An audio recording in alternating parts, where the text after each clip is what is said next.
Every age produces its own engineers of belief. They study what people love, what they fear, and how these emotions can be woven into obedience. Sometimes they wear robes, sometimes uniforms, sometimes suits. Their craft is not sorcery but sociology, the organized use of fear and hope to guide the masses. The formula is ancient. Create a threat, offer a savior, demand loyalty. It works because the human mind seeks safety before truth.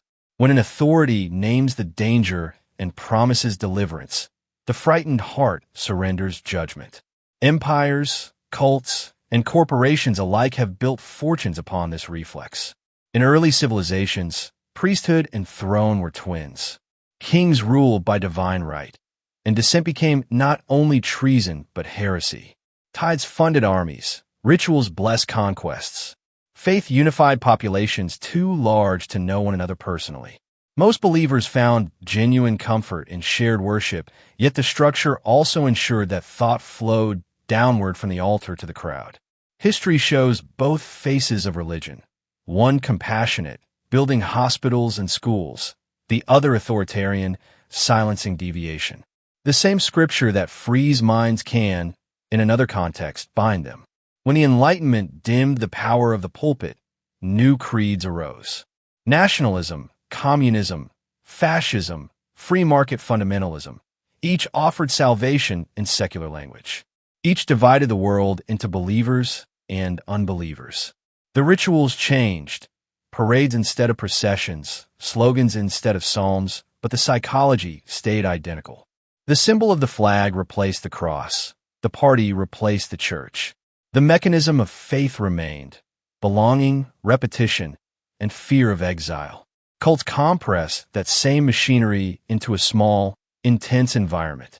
Isolation limits outside influence. Constant repetition rewires thought. Members surrender possessions, schedules, and eventually autonomy. Leaders alternate reward and punishment to create emotional dependency. Victims rarely realize they are trapped. The system disguises control as enlightenment. Psychologists identify the pattern as coercive persuasion. 1. Break down identity. 2. Install a new worldview. 3. Reward conformity, punish doubt.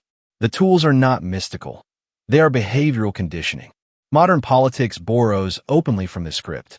Campaign strategists craft narratives of crisis and redemption. Only I can fix it. Enemies, real or imagined, become unifying demons. Complex issues are simplified into moral absolutes.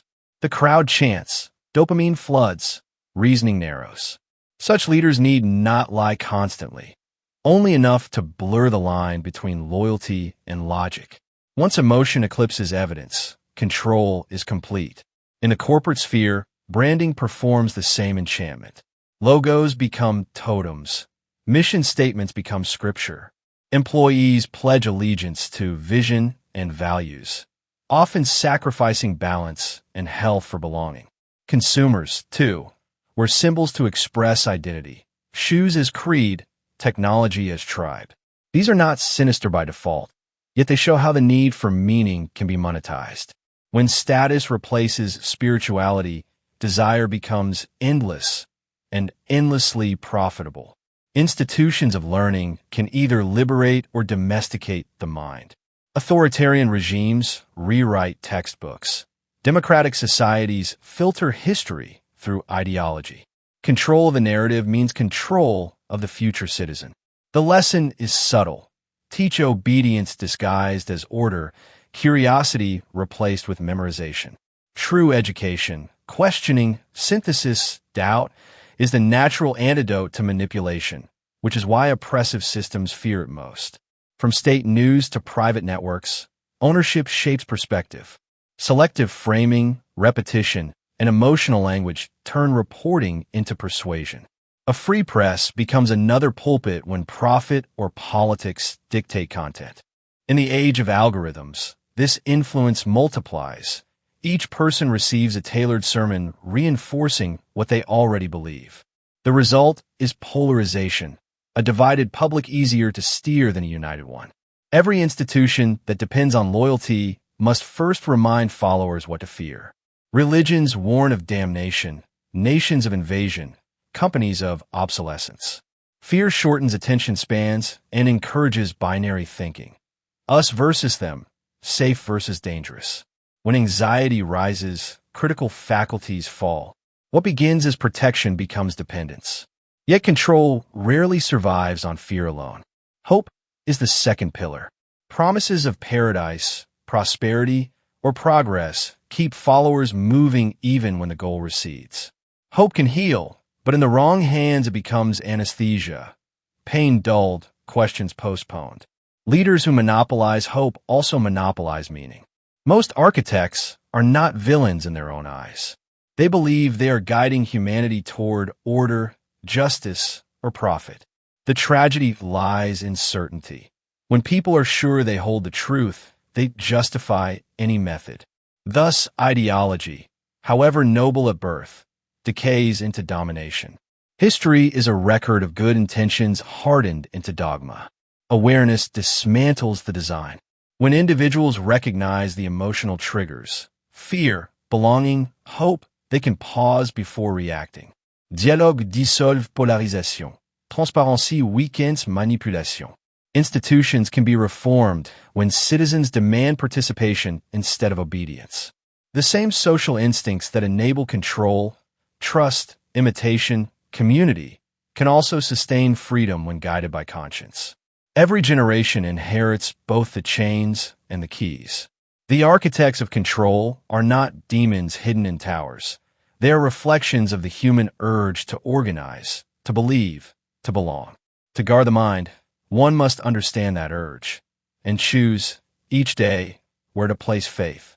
Freedom is not rebellion against authority. It is awareness within it. The 21st century created the most powerful mind-shaping machine ever built, a network that links billions of thoughts, desires, and impulses every second. It promised connection. It delivered exposure. It spoke of freedom. It measured every click. What began as information sharing became a global experiment in behavioral prediction. Every action, online searches, likes, GPS movements becomes data. That data feeds models trained to forecast what you'll do next. At first, the goal was simple: sell products more efficiently. Then came the realization: if behavior can be predicted, it can also be guided. Each notification, each targeted post, is a gentle nudge steering choices invisibly. A digital mirror now knows more about many of us than our closest friends. Not because it spies, but because we volunteer the details willingly, one tap at a time. No human editor decides what you see first anymore. Algorithms rank, filter, and personalize every feed. They reward engagement, the sparks of emotion that keep you scrolling. Anger, outrage, and shock travel fastest, so the system amplifies them. Slow reflection, nuance, or uncertainty sink to the bottom. The result is not censorship, but distortion, a world tuned to emotion rather than evidence. Each person lives in a subtly different reality, shaped by invisible code. Designers study how eyes move, how fingers hover when attention wavers. Buttons pulse, colors signal reward. The scroll is infinite. Every element is tested to keep users returning. It feels voluntary, but the architecture is intentional. The screen becomes both mirror and cage. In psychology, this is persuasive design, but its effects echo the oldest rituals of enchantment, symbols that hold the gaze and invite surrender. Economist Shoshana Zuboff called it the new frontier of capitalism, the extraction of behavioral data for profit. Where industrial empires mined coal and oil, digital empires mine attention. They trade not in goods, but in predictions, selling certainty about human choice to advertisers, politicians, and strategists. The more accurate the prediction, the less freedom remains. When algorithms know your next move, autonomy becomes illusion. Digital platforms reward identity over complexity. People cluster around shared beliefs. Dissenting voices are filtered away. The group becomes an echo chamber, self-reinforcing, self-righteous. Algorithms notice the pattern and feed it stronger doses of the same content. What began as community hardens into ideology. In ancient terms, it is possession by tribe, a collective mind whispering through millions of screens. Technology now fabricates voices and faces indistinguishable from real ones. Deepfakes blur the boundary between truth and invention. When nothing can be trusted absolutely, manipulation thrives. Images once proved reality. Now they can manufacture it. This erosion of certainty creates fertile ground for control. A populace too doubtful to act, too cynical to resist. Constant alerts fragment concentration. Information overload fatigues judgment. Dopamine spikes followed by emptiness mimic addiction cycles. People report higher anxiety and isolation despite endless connection. The system feeds on emotion, yet leaves users emotionally depleted, a self-sustaining loop of stimulation and despair. Elections across the globe now depend on data analytics and targeted messaging. Micro-advertising can deliver different truths to different audiences simultaneously. The result is tailored reality persuasion optimized by algorithm. Democracy struggles when citizens no longer share a common set of facts. Propaganda has become personalized, efficient, and almost invisible. Machine learning refines persuasion beyond human intuition. AI systems detect patterns too subtle for conscious perception. Tone of voice, word choice, eye movement. They can generate content, mimic empathy, even simulate friendship. When machines learn to predict emotional states, manipulation becomes scalable. The danger is not malevolence, but precision, the quiet perfection of influence. Every digital convenience, navigation, translation, instant entertainment carries an unseen cost, dependence. As technology simplifies daily life, it quietly atrophies self-reliance. Memory weakens when search engines recall for us. Social skills fade when mediated through screens. The more we outsource cognition, the easier it becomes to steer what remains. Yet awareness again becomes defense. Tools for privacy, encryption, and mindful use exist. Communities advocate for digital literacy and ethical design, turning off notifications, curating information sources, and setting time limits reclaim fragments of autonomy. The technology itself is neutral, it mirrors intention. Used consciously, it can illuminate rather than consume. Societies once created moral codes to regulate power, religion for kings, laws for markets. Now we need an ethics for algorithms, transparency in data collection, accountability in design, protection of cognitive freedom. Without such principles, persuasion will evolve faster than awareness. Technology should expand choice, not engineer it. Humanity built the web to share knowledge. Somewhere along the way, knowledge became the bait and attention the catch. The network does not conspire. It reflects us, magnified. If darkness spreads through it, it is the shadow of our own appetites. The code is only as moral as its creators, and the creators are only as awake as the minds that question them. The story of control is not just about shadowy forces or clever machines. It is the story of human forgetfulness, the amnesia of what we truly are. Every chain ever forged upon the mind begins in distraction, and every freedom begins in awareness. We have explored the dark architectures, spiritual and digital, ancient and modern, but now the question turns inward. Can the human mind reclaim itself? The Stoic philosophers once spoke of an inner citadel, a fortress of reason and integrity untouched by circumstance. Modern neuroscience describes it differently. The prefrontal cortex, the seat of executive control, decision-making, and moral reflection. When flooded by emotion or impulse, it dims. When strengthened through awareness, it governs. Evil forces, whether spiritual or systemic, aim for this weakness to keep the citadel unguarded, the gates wide open. The first act of resistance is to remember, you are not your thoughts. You are the witness of them. Awareness sounds fragile, yet it is the oldest power. Mystics called it presence. Scientists call it metacognition. It is the space between stimulus and response, the only place where freedom exists. Every manipulative system, be it demon, propaganda, or algorithm, depends on unconscious reaction. When you pause, even for breath, the spell breaks. Awareness does not fight darkness. It renders it powerless by seeing it. The mind is a battlefield, but vision itself is victory. To reclaim perception, one must detoxify attention. The modern world thrives on overstimulation. Stillness is now rebellion. Detachment is not indifference. It is the art of choosing what enters the mind. Just as the body filters toxins, the psyche filters meaning. Meditation, reflection, solitude, these are not escapes. They are recalibrations of consciousness. When perception becomes clear, manipulation loses its grip. The mirage fades, revealing truth not as ideology, but as direct experience. Ignorance has always been the cloak of control. The ancients said, "Know thyself, and thou shalt know the gods and the universe." In psychological terms, self-knowledge dissolves projection, the tendency to see inner shadows as outer enemies. When people lack self-awareness, fear fills the vacuum. They become easy to divide, easier to rule. Education, not just academic, but existential, is the torch that burns through deception. Knowledge makes the invisible visible. Once seen, it cannot control you. Fear is the master key of manipulation. Religions, governments, and corporations have all used it. Fear divides, contracts, isolates. But its antidote is not courage alone, it is understanding.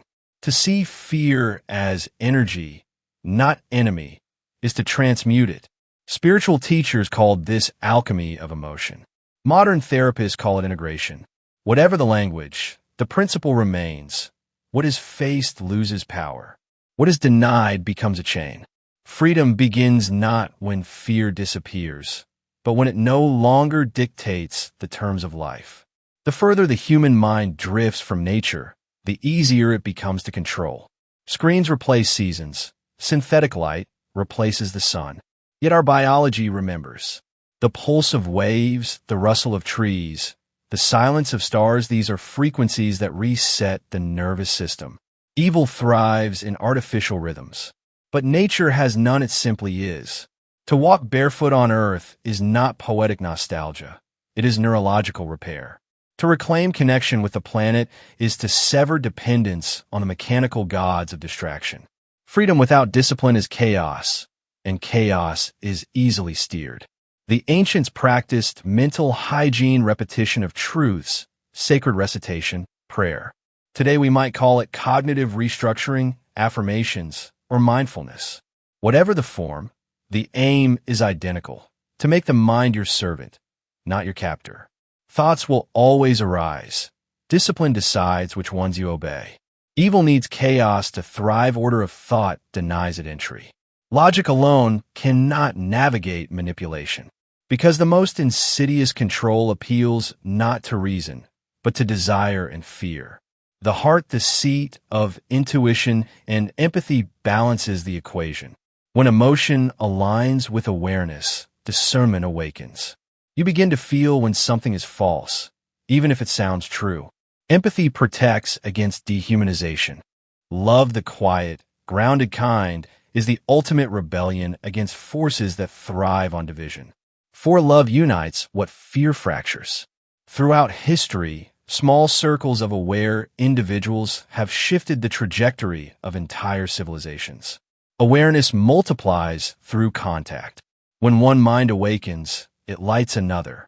Isolation strengthens manipulation. Community dissolves it. Not mob mentality, but communion, the gathering of individuals who see through illusion and choose compassion over control. It begins small: conversations, art, storytelling, shared purpose.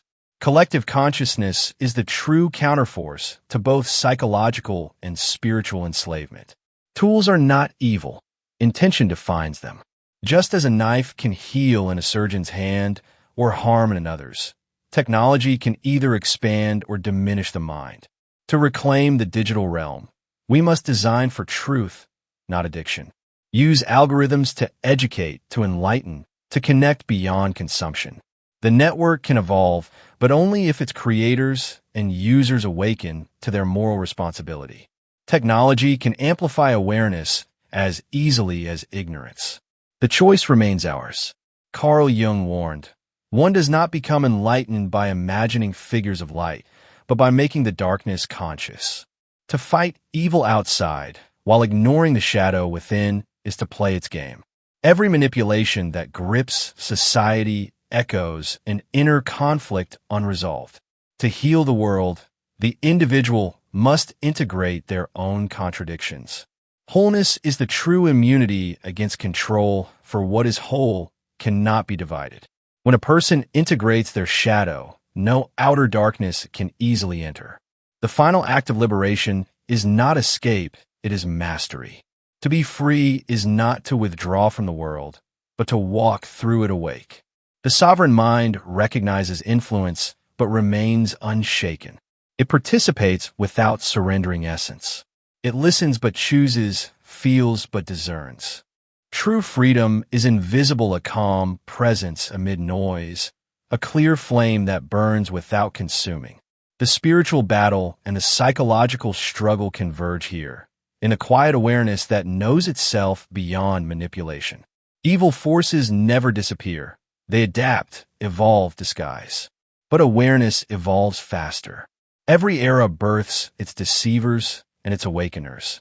In the end, the war for the human mind is not fought in data centers or cathedrals, but in the silent space behind your eyes where thought becomes choice and choice becomes destiny. To guard that space is the highest art of freedom.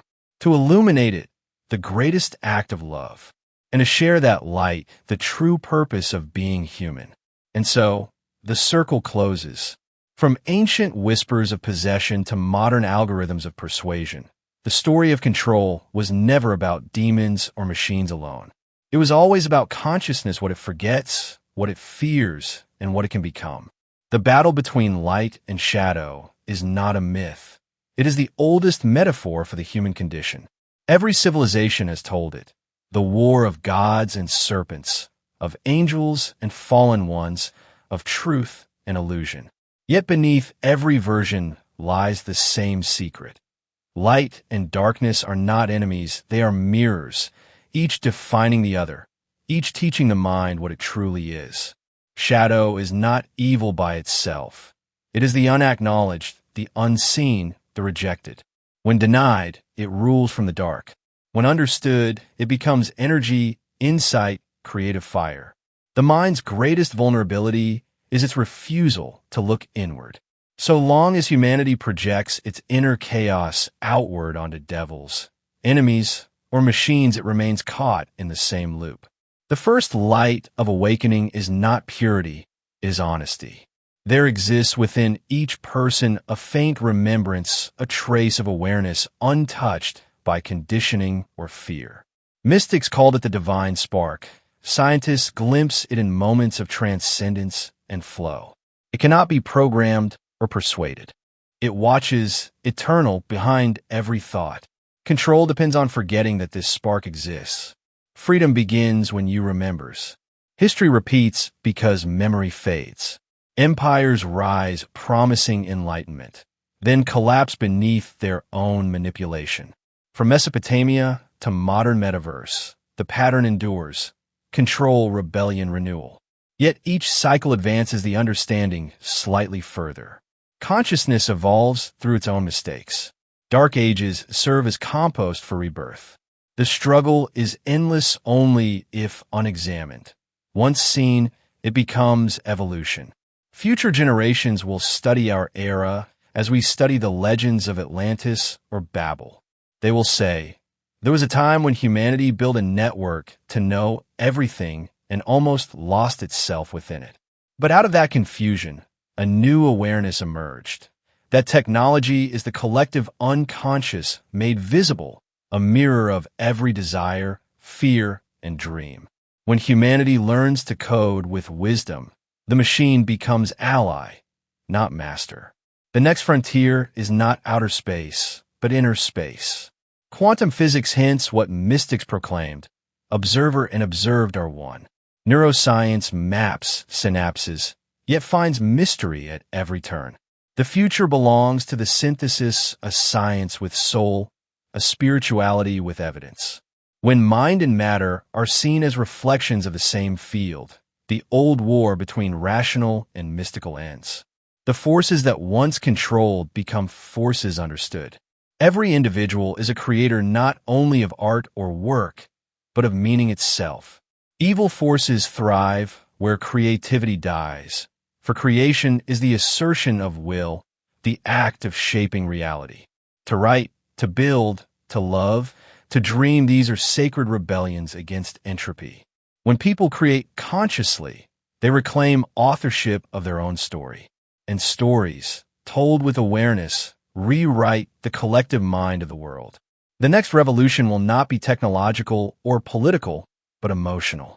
Humanity has master machines, yet not itself. The heart does not conquer shadow, it absorbs it in understanding. Only then does power become wisdom. Every era has its guardians, those who stand at the edge between ignorance and awakening. They may be scientists, poets, or silent healers. Their task is not to destroy darkness, but to hold light steady while others remember. Perhaps you, the listener, are one of them. For awareness, once gained, demands stewardship. To know is to serve not with submission, but with vigilance and compassion. Two futures unfold before humanity. One path follows automation of the soul, machines predicting desire, politics engineered by data, humanity drifting into comfort without consciousness. The other path is harder. It demands reflection, discipline, and unity. It asks that each person become custodian of their own mind.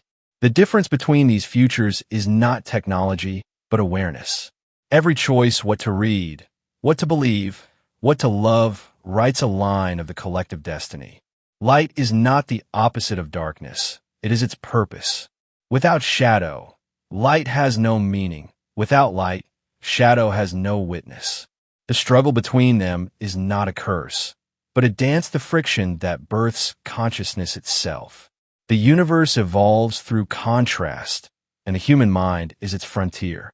When you understand this, the question changes from who controls me to how do I use my awareness to create. The battle for the human mind never ends, because the mind is infinite, and so are the forces that seek to shape it. But within that infinity lies an inviolable truth. No power, no demon, no system, no code can extinguish the spark of awareness once it remembers itself. You are not the pawn in this war, you are the field upon which it plays, and the witness who can step beyond it. So guard your thoughts as sacred ground. Feed them truth, question illusion, and let your consciousness become the light that no darkness can comprehend. The age of control ends the moment awareness begins.